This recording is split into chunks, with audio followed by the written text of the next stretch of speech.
Hello and welcome to GHTV. Here's a look at some of the top headlines of this week. I'm Warren Schlody. And I'm Ashta Shetty. Police have confirmed there is only one suspect in a shooting at a Quebec City mosque. Last Sunday, police say that Alexandre Bizanet went to the mosque and opened fire, killing at least 6 people and injuring 19 others. Bizanet is also facing 5 counts of attempted murder. RCMP Superintendent Martin Plante says that police are still figuring out whether this was a terrorist attack or not. The mosque has been reopened to the public. It opened before dawn on Wednesday for morning prayers. The tragedy has been condemned as a terrorist attack by Prime Minister Justin Trudeau. A Mississauga woman is being charged for reporting a false abduction to police, which triggered an Amber Alert. Uzma Khan says she saw a girl being forced into a car in Mississauga on January 15th, but investigators say they couldn't find any proof of this. Khan is being charged with public mischief, and she will appear in court on February 28th. Ever since the new U.S. president has taken over office, many have seen a strong difference between President Donald Trump and Prime Minister Justin Trudeau. But they both have one thing in common: support for the Keystone XL pipeline. In his first days in office, President Trump has invited TransCanada Corporation to resubmit their proposal for the Keystone pipeline. Trudeau has strongly supported this action despite heavy criticism from environmental groups. Neither the Obama administration nor the Harper government approved the pipeline due to public pressures. U.S. President Donald Trump has announced a running war with the media. He called the press some of the most dishonest people on earth in a speech at the CIA headquarters. The speech also included comments about the size of the crowds at his inauguration. The new White House press secretary Sean Spicer also made claims about the crowd size in his first daily press briefing. These claims were later found to be false by many media watchdogs. Trump's counselor Kellyanne Conway defended Spicer in an NBC interview. She called Spicer's claims alternative facts, which caused worldwide concern. Journalists are worried that if the president can decide what's true or not, the government will not be accountable to its people. Bell Media has announced more layoffs, taking an already shrinking pool of jobs in the Canadian media industry. Spokesman Scott Henderson says that the company won't be revealing the exact number of cuts, but that the so-called changes are ongoing. Henderson says that the face of media in the country is changing, and the CRTC's ban on using the American Super Bowl ads has affected profits, despite Bell's revenue rising last quarter. Bell Media cut 774 jobs in just 2015. General Motors is stopping production of the GMC Terrain at its Cami plant in Ingersoll, Ontario. 625 jobs will be lost once production ends in July. The Terrain will be moved to a plant in Mexico. The Cami facility, located between Woodstock and London, is also the home of the Chevrolet Equinox. Chevrolet will continue to build the Equinox at Cami, and the plant will still be about 85% full. Currently, Cami is over capacity and has had to send some production to neighboring plants. Billions of dollars saved for Toronto transit and infrastructure might be in danger. This is because of the Government of Ontario turned down the decision to create a toll system for the Gardiner Expressway and Don Valley Parkway. Ontario Premier Kathleen Wynne says that the province will instead give $170 million to Toronto, earned from an upcoming gasoline tax. Despite this, Mayor John Tory says that the province is treating Toronto like a child. Wynne will continue to work with the mayor on new solutions for this issue.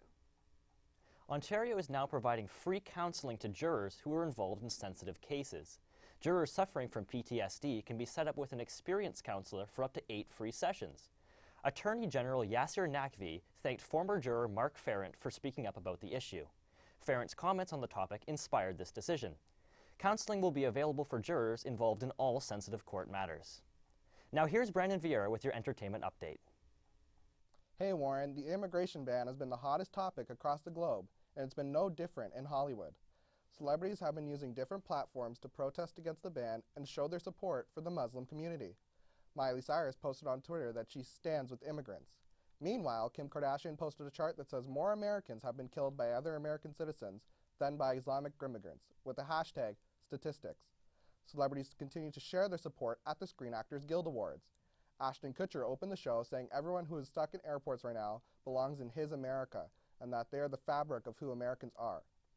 Other than the politically charged speeches, the most talked about moment at the SAG Awards was Winona Ryder's facial expressions during her Stranger Things co-star's acceptance speech. From excitement, to fear, to shock, Ryder delivered a performance on that stage that has never been seen from her on screen.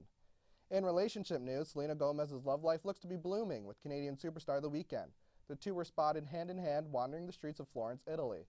Now that their relationship is pretty much confirmed, many are speculating whether the two will be attending the Grammys on February 12th together. Breaking news here at GHTV, Beyonce and Jay-Z are expecting twins. Congratulations to the happy couple and big sister Blue Ivy. This has been your entertainment update. Here's Anna Okoto with a look at sports. Thank you, Brandon. We're a few days away from one of the biggest games of the year. You've probably already guessed it, Super Bowl 51. The stars of the game this year are the New England Patriots and the Atlanta Falcons. They will be playing for the Vince Lombardi Trophy in Houston, Texas at the NRG Stadium. This will be the 8th Super Bowl game for the Pats and the 2nd for the Falcons. Lady Gaga is set to perform for the halftime show, although people are petitioning for the Atlanta trio Migos to take her place. All eyes will be on each team's quarterback, but some players to keep a lookout for are LeGarrette Blount, the Patriots running back, and Falcons wide receiver Julio Jones. Jones has been a key player for the Falcons offense with 6 touchdowns and over 1,400 receiving yards.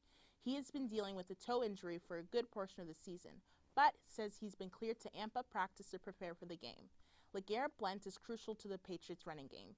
Blount has 18 touchdowns and over 1,100 rushing yards. If Blount is open and can execute the running game, the Patriots are a hard team to stop. Some people think that the Patriots are bound to win, but the Falcons have the team to go all the way. Kickoff is on Sunday, February 5th at 6:30 p.m. I'm Anna Koto for GHTV. Now back to you, Ashta. Thanks, Anna. Although many people are nervous about the new U.S. president, to some people it's not all doom and gloom. Here's Alex Hansiak with a new look at the lighter side of the news. Thanks, guys. You know, having Donald Trump as president is great for comedy writers, but we're not going to talk about the new president anymore. But speaking of cockroaches, Humber College has a new celebrity in the form of a neurovirus spreading bug. The roach gained viral fame after video leaked of him swimming in some juicy corn from Mucho Burrito. This set off speculation as to whether the spreading virus was due to the roach and his swimming habits. He has, however, denied responsibility for the spread of the virus and recently opened up a Twitter account to boost his public image. I mean, it worked wonders for Martin Shkreli, so I can see where the roach is coming from. Humber Cockroach, or as his friends like to call him, Humbug, is really focusing on his humanitarian side. In fact, he's looking at ways to give back to the students, as he recently expressed interest in taking over Humber's Mucho Burrito and rebranding it Bug Appetit. But his efforts don't stop at nutrition, as the Humber Cockroach has been spreading the message of positive mental health and even complimented Humber College, saying if only Humber supported its students' physical health as well as they do their mental health. In other news, flying just got easier for birds. Some birds have to use their own wings to get around the world, but 80 falcons have found a way out of manual labor in the form of a sugar daddy. A prince from Saudi Arabia bought his 80 birds plane tickets. Rumor has it that his favorite 5 birds were even provided with first-class seats. In this case, it seems the early bird gets the airfare. And finally, Olympic and Paralympic medals for the Tokyo 2020 Games will be made from recycled mobile phones. There will be a focus on recycling waste for the next Olympics. The Japanese public has been asked to donate old phones and appliances to gather 2 tons of gold, silver, and bronze. We suggest that they reach out to Samsung to collect the recalled Note 7 phones. We aren't sure what else Samsung will do with all the phones they have collected. Other options for donations are limited to military use in place of landmines. But then again, such a dangerous product may be unethical to use on the battlefield. Back to you, Warren. Thanks, Alex. The second annual Guelph-Humber Film Festival brought students together to highlight their work. Our entertainment reporter Brandon Vieira was there to check in with the filmmakers. Brandon? I'm here at the second annual Guelph-Humber Film Festival. We have 10 films to watch from both Guelph-Humber and Humber students. Let's go check it out.